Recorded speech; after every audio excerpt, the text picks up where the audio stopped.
I'm Erik, the CEO of CPA.com, and I'm with Barry Melancon, the CEO of the AICPA. Barry, we're getting close to the midpoint of the year. So just a couple of reflections as we lead into Engage, which we're both going to be at, and very much looking forward to being with 4,000 plus practitioners, members. So first off, GenAI, it is not slowing down at all. We're beginning to kind of get a better idea of some of the impacts it's going to make to the practice areas. One thing, Barry, you've been hearing us discuss is that the cloud computing really it brought to life this whole new category: client advisory services, client accounting services. It's beginning to feel that GenAI is really going to accelerate some of the advisory capabilities, and more firms are talking about how they're leveraging this as a layer on top of some of their services, be it more intelligence related to understanding an audit client, more intelligence related to FP&A areas and client accounting, and lots of opportunity in the tax area. Certainly a lot of activity in the tax area will come. I think that's a little bit, it's just picking up, I would say, in that space. I think Gen AI, much like the cloud, actually will enable smaller firms to do different types of activities with their clients very quickly, and at sort of in a scalable way with their clients. And I think that's going to be important. So smaller firms may have smaller clients, but there's still going to be a need for that connectivity. So as you say, you can layer that on other types of activities. But it requires, I think, our members and firms to become familiar with and capable in that space as well. And some of the things that you have to be really, really concerned about. And, we just concluded an AICPA council meeting where we had Gartner speak on that. And some of the themes that came out, I think, are there are places to use it efficiently, and like in writing and things of that nature. But as it relates to finance, it really is about, it's about data integrity and what the rules are and all of those types of things, which I think is perfect for the CPA firm to be a key strategic advisor for that client in that space. Yeah, absolutely. I mean, data quality, the importance of data quality is very, very high when you're talking about large language models, and that's going to be the big differentiators. But overall, just lots of opportunity for the firms. Cloud was a great equalizer. Firms of all sizes could leverage cloud computing. I think we're going to see that with Gen AI as well. And I agree. And the other side of it that I think the role of the CPA firm is, every business, every entity out there is just inundated with all of these sort of AI opportunities, let's call them salesmanship that goes. And one of the messages that clearly came out is, there is a bit of, let's hold on, let's have a strategy, let's understand what we're trying to achieve so that we're not wasting resources in this process. We really know what we're trying to achieve. Well, let's just talk a little bit more about the transformation of the practice areas. Starting off with audit, a lot going on related to audit transformation. We've got our major dynamic audit solution initiative, which has been underway for many years.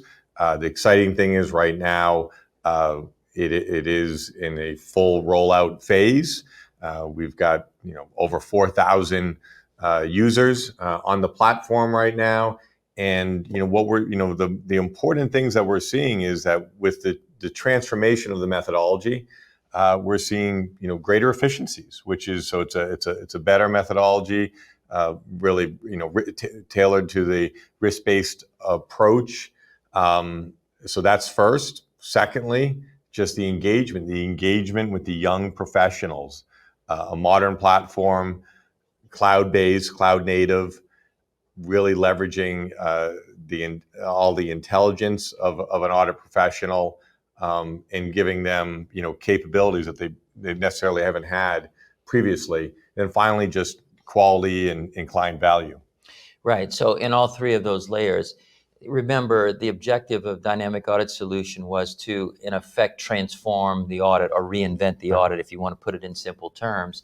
And I'm a big proponent that all the things we do, we have to constantly evolve them and transform them because the world's moving so fast. why not audit? Why shouldn't we do that in audit? And that is really what it's about. But you're right. It's got everybody that is on it, everybody that is using now, and we're in this sort of gradual phase in that we're going down this road now. But everybody's using it. The message is efficiency. Very, very high and well received from younger professionals, understanding why they do an audit, how they can effectively do an audit, and they don't feel like an audit is, I hate to use this word, almost drudgery, that it is really incredibly positive as to how they do it.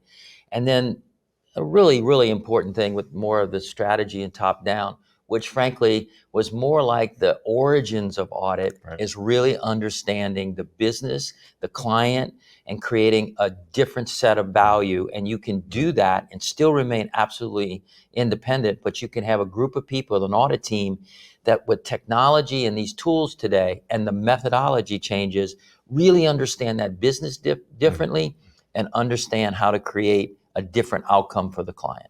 Yeah, I mean, and the vision you just articulated is what you kind of we laid out, 5 years ago. So it's great to see that coming to realization now.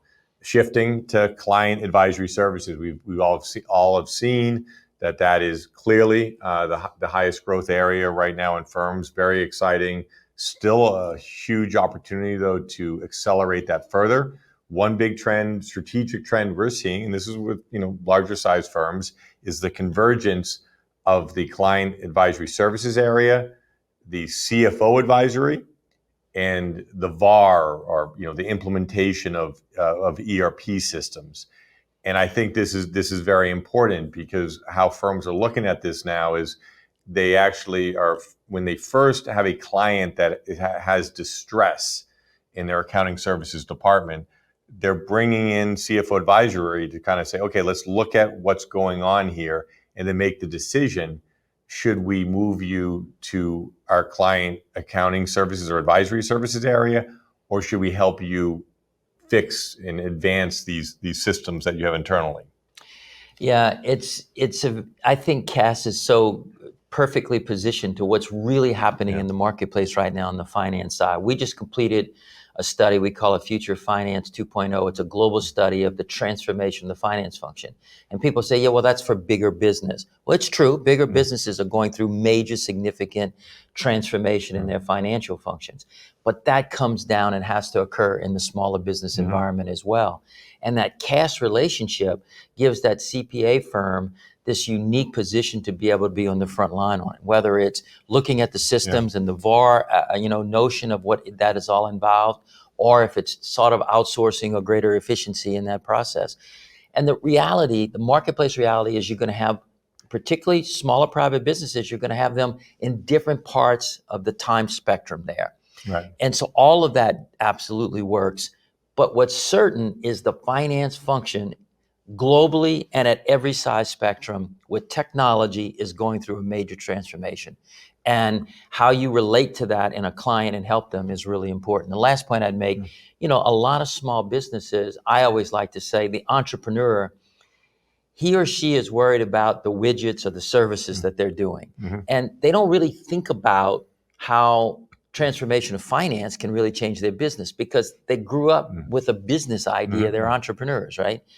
And you have all different types of sizes and sophistication of finance functions, and that firm relationship can make sure that finance function transformation can be educated to the entrepreneur that that's an important part of their business success as well. Yeah, and I think, just really focusing on the smaller business environment and what you just described with the transformation of finance, this is going to take the CAS area to a whole new level. I mean, we've talked about, the insights that can be provided with the transformation of finance, with the leveraging of GenAI on top of an FP&A solution, looking at the specific vertical that your client's in, some very, very powerful information that the CAS area can deliver to these small business owners. So we're still in, it's baseball season. We're still in the early innings of this movement. And so it's tremendous opportunity. Tremendous opportunity in CAS. The firms that are in CAS are well positioned really to be the thought leaders with their clients on that. Yeah. So we're not going to dig deep in tax, but tax is an area that is really ripe for disruption. and you look at, we were talking about Gen AI and the data sets. There's a lot of data sets related to tax, the tax code, tax planning strategies, all of your particular, circumstances for the individual, for the business. We are, working with a number of companies that are early stage, that are leveraging some of these new technology capabilities. So I think over the next 2 years, we're going to see a lot of new services, new solutions coming out, and we also have a lot of regulation. Our tax code changes that are going to occur due to what's happening in 24 and 25 from a legislation standpoint. A lot of uncertainty in the tax law in 25. Where it's going to fall in that sort of calendar year can cause stress or non-stress. That is a true point. But I think the bigger macro question in which you laid out is really, we still are in generational shifts, the incredible amount of money that is going to move from generation to the next generation. And we have been talking about for several years now, the blending of tax and financial sort of work, financial planning and investing and all of those types of things. And even if you're not a firm that's doing the investing point, it's still a critical component of the client activity. And you can add in potentially where tax changes go, different aspects of the estate levels, et cetera. It's going to be a very sophisticated, whirl in that space. It's going to move very quickly, I think.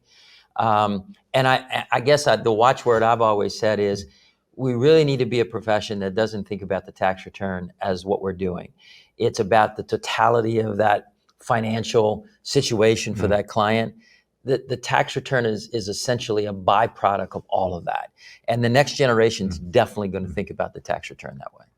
Well, Barry, as you said, we just concluded council. There was a big announcement here. I love the passion and how you're always talking about the future and where things are going. So a little bit about you and the announcement you made and where you're headed. Yeah, Eric, we'll have a little bit of time maybe in one of the sessions that I'm in engaged to talk a little bit about perspective on those things. But the board and I both announced that I will be retiring at the end of this calendar year. And that'll mark 3 decades that I've been in this role. And I don't really want to go into all of it today, and we'll go into it there. But representing this profession is, I believe, the greatest honor anyone can have in a work career. And I have been honored to do it. And I look forward to interacting with members. And we still got a lot more to do. And I'm going to stay connected to the profession in a variety of ways. Absolutely. And Barry, there is so much to discuss, but just what we've just been discussing over the past 10 minutes here, the transformation of the practice areas, technology.